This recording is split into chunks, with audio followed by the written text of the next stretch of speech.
Hello, everyone. My name is Aubrey Taylor, and this is our next maternal mental health session. And it is called Strengthening Social Support for Mothers, and it is supervised by Diana Zamora.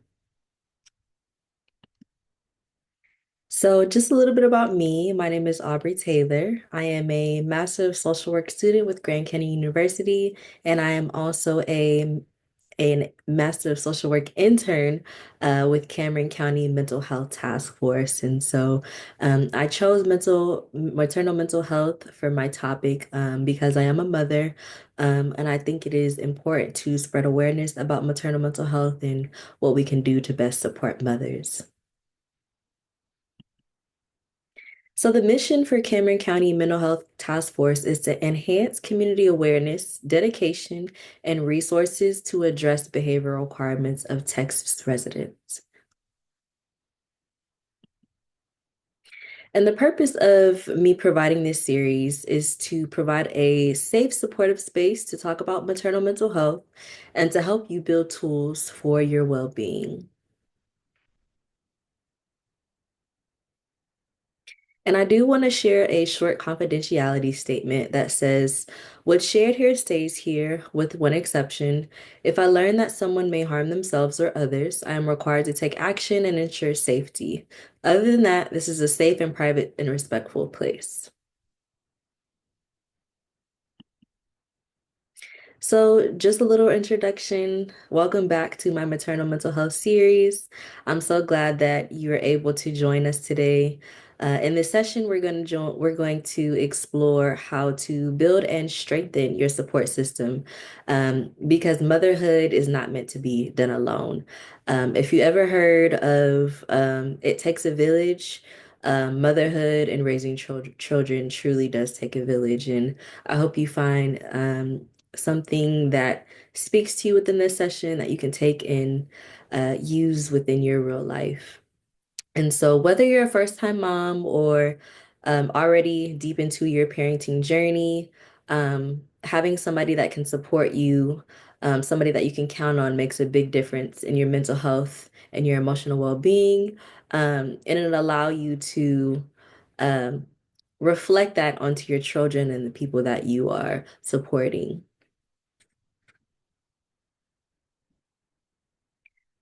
So first, I want to talk about identifying your support system.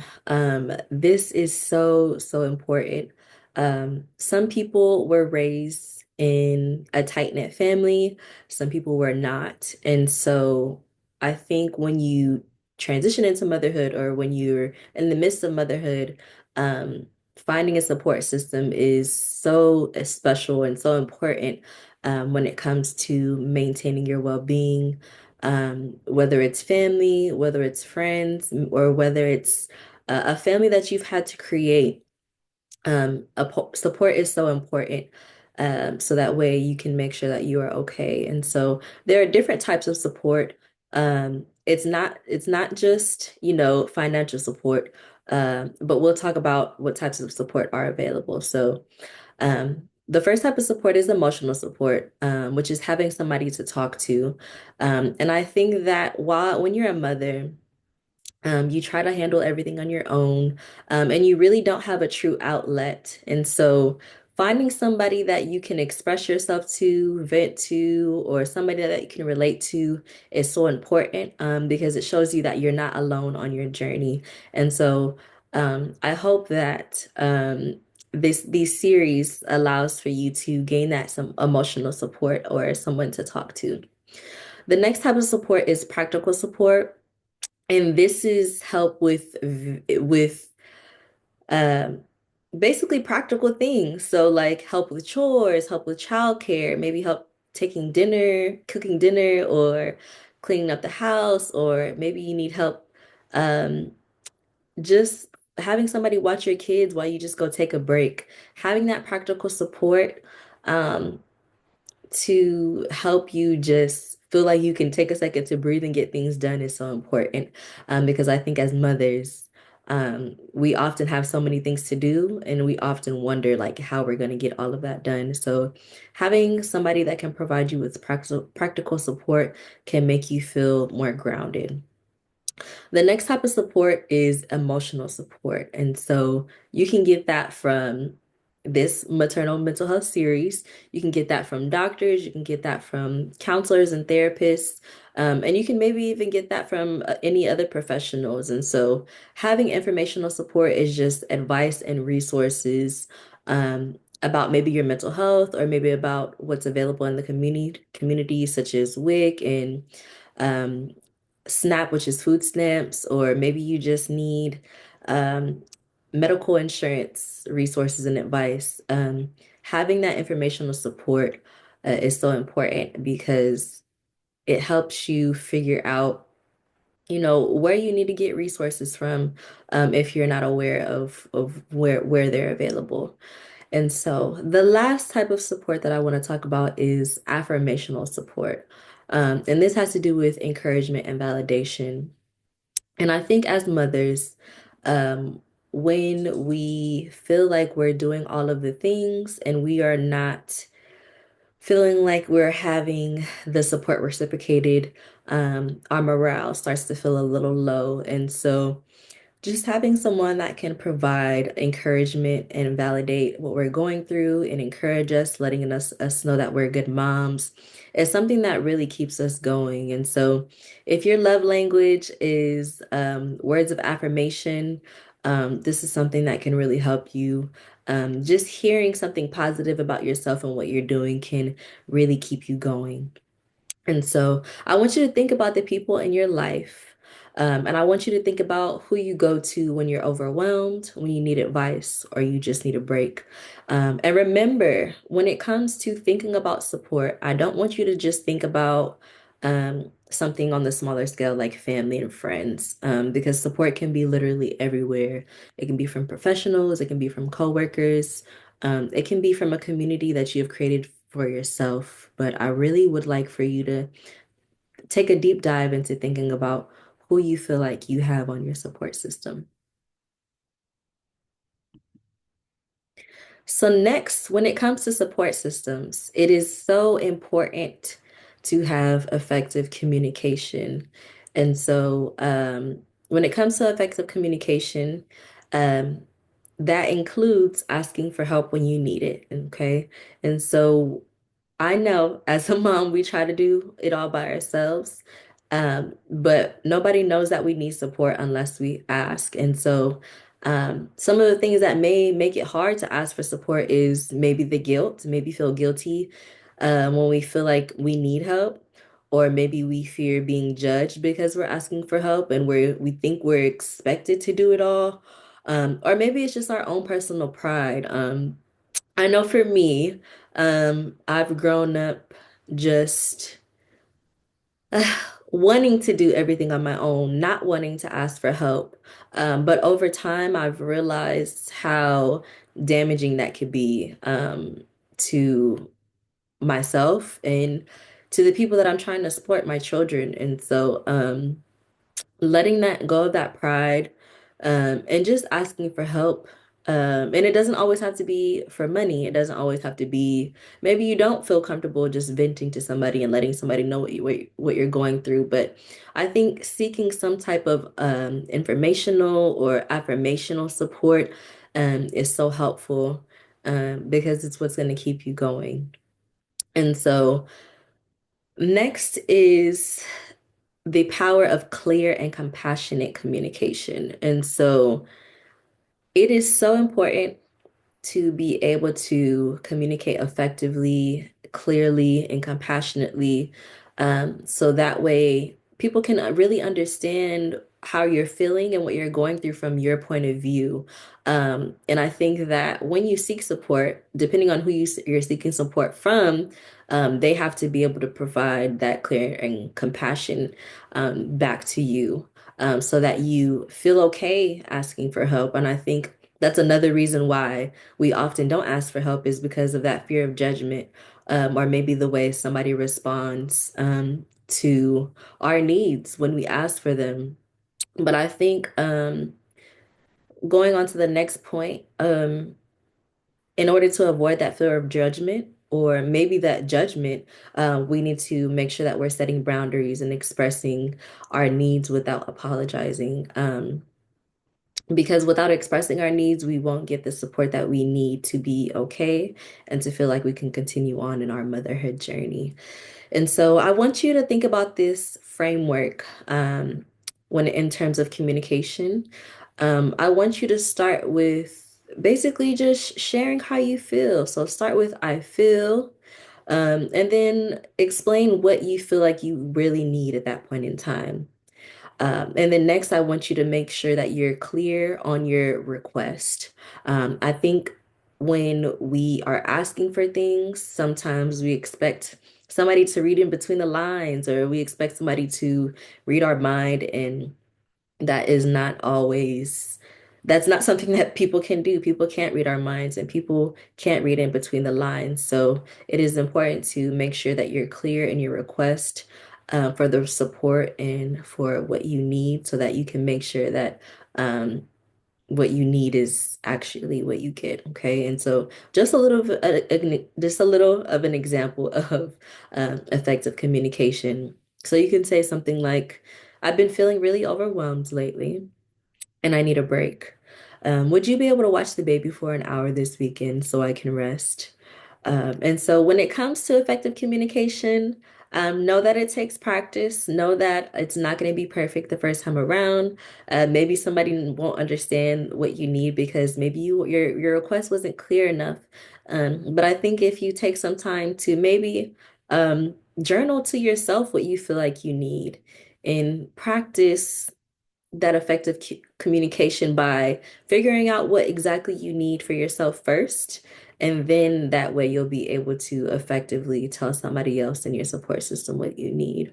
Um, and I think another thing that comes with communicating our needs is knowing exactly what you need. And so that's why I said journaling is so important and figuring out what you need. I think when we're mothers, and we're so focused on others, we start to lose sight of our own identities and our own selves and what's important to us. So if you feel like communicating may be difficult for you as first, start with that self-talk, start with journaling, start with looking at yourself in the mirror and figuring out what you need so that you can communicate that to others. So next, I want to talk about these important research highlights when it comes to support. So the first one talks about the role of grandmothers. And this article says that grandmothers often provide critical emotional reassurance and practical assistance, significantly easing the transition into motherhood. And also, grandmother's involvement not only benefits maternal mental health, but also promotes positive child development outcomes. And so if you have that close, tight-knit family, or if you have a grandmother or a an elder that you feel really comfortable with, having a grandmother figure, or maybe it's a great aunt, is so important. Because they've been there before. They know what it's like to be a mother. They know what it's like to raise kids. Having that support can make you feel like you're understood and can provide um, affirmational support. It can provide practical support.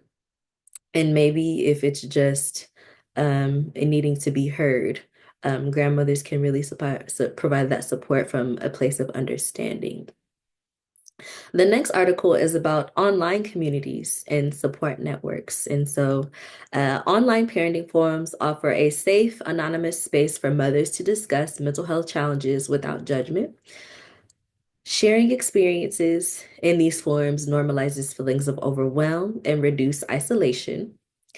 And active participation increases perceived social support, helping to lower rates of prenatal and postnatal depression. And so, this is one of those online communities, being a part of a mental health series or a maternal mental health group.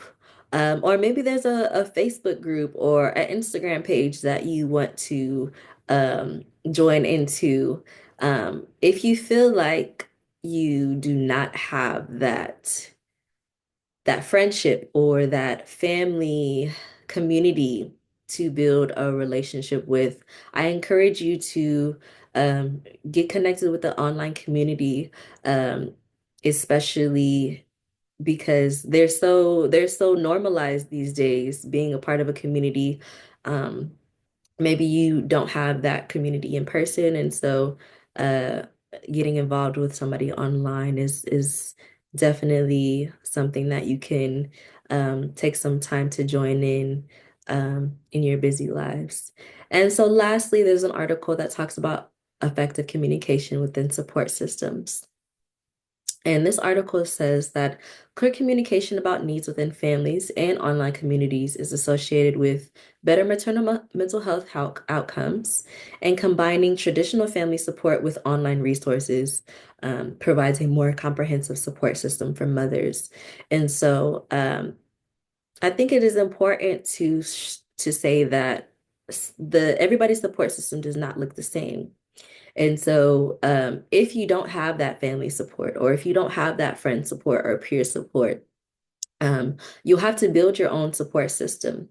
And so, it is important to know that you can combine traditional supports with non-traditional supports, such as joining online communities, so that you don't feel alone, so that you can feel connected, and so that somebody knows what you're going through. I think it's important to allow somebody into your world and open up so that you can be supported.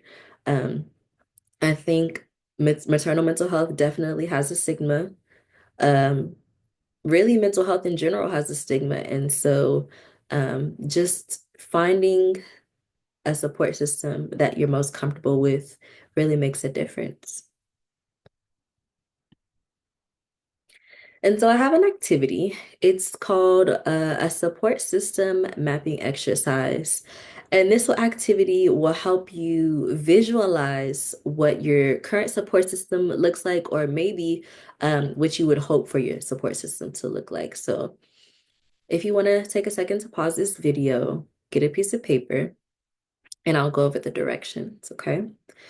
So I want you to use a piece of paper, or you can download the support system mapping template that I'll provide at the bottom.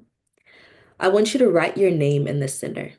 Okay, this is important because it helps you visualize yourself and put yourself at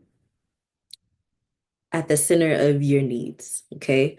So around your name, once you've written your name in the center, I want you to write the name of people or places that currently offer you support, or maybe some people or places where you know you can get support from. So remember, support for everybody looks different. So that could be family members, that could be friends, it could be coworkers, it can be professionals such as your therapist, your OBGYN or your pediatrician. But know that social support can also be from your community. So if you attend a church, if there's a parenting group or support organization, definitely use this activity to write those support systems as well. Okay. And once you finally have finished your graphic organizer, your mapping activity, I want you to take some time to reflect and look at all of the people in your support system. Maybe think about like how many times you've been able to reach out, or maybe I would suggest considering reaching out. Especially if it's a professional, maybe you just need advice or something informational. Knowing what your support system is, because it's deeper than just family and friends, um, will help you realize that you're not alone in your journey. And so, a takeaway that I want to provide for you is a communication skills worksheet. Um, Previously, we talked about how we can communicate our needs. And so, I think providing a information sheet will really help you practice those communication skills. And so, I'll provide that at the bottom as well. So, I want you to look at the prompts to identify the needs that you may have. And then I also want you to look at the sentence starters for making request. Okay, so identify what you need, And then I want you to look at what type of request you have for somebody in your support group. And then I want you to think about your boundaries. I know we discussed how sometimes we don't ask for support because that fear of judgment, that fear of guilt, or that pride. Setting these boundaries with ourselves and with others will allow us to communicate effectively. And lastly, I want you to look at the tips for responding to guilt and pushback. So sometimes, even when we set those boundaries, sometimes it doesn't always turn out the way we expect. And so it is important to know how to properly respond to ourselves when we're feeling that guilt or to the pushback that we may received from somebody that we expect to be a part of our support system. And so, just a few closing words. I want you to check out the worksheet. I will link it below. And I want you to use it to help you practice asking for help and expressing your needs because you deserve support. And I don't ever want you to forget that. So, lastly, is our optional support invitation, where you can meet with me one-on-one to discuss maybe what your social support would look like, or maybe you want to discuss another maternal mental health topic, or maybe you want access to resources. You can meet with me via Zoom by emailing me at CameronCountyMentalHealth@gmail.com. I would love for you to meet with me one-on-one. I think that it provides a more intimate space, especially if you're not comfortable maybe chatting online or maybe chatting um, and via a group setting.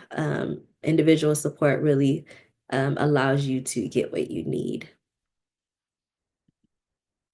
And so I do have a closing thought. I want to say thank you for showing up for yourself today.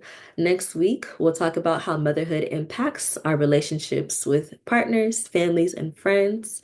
And I also want to end with a reflection prompt. I want you to think about what's one small thing you're committed to doing for yourself this week. Remember that motherhood is a journey. You don't have to be perfect, and I just want you to take one day at a time. Thank you again for showing up for yourself today. Have a good day.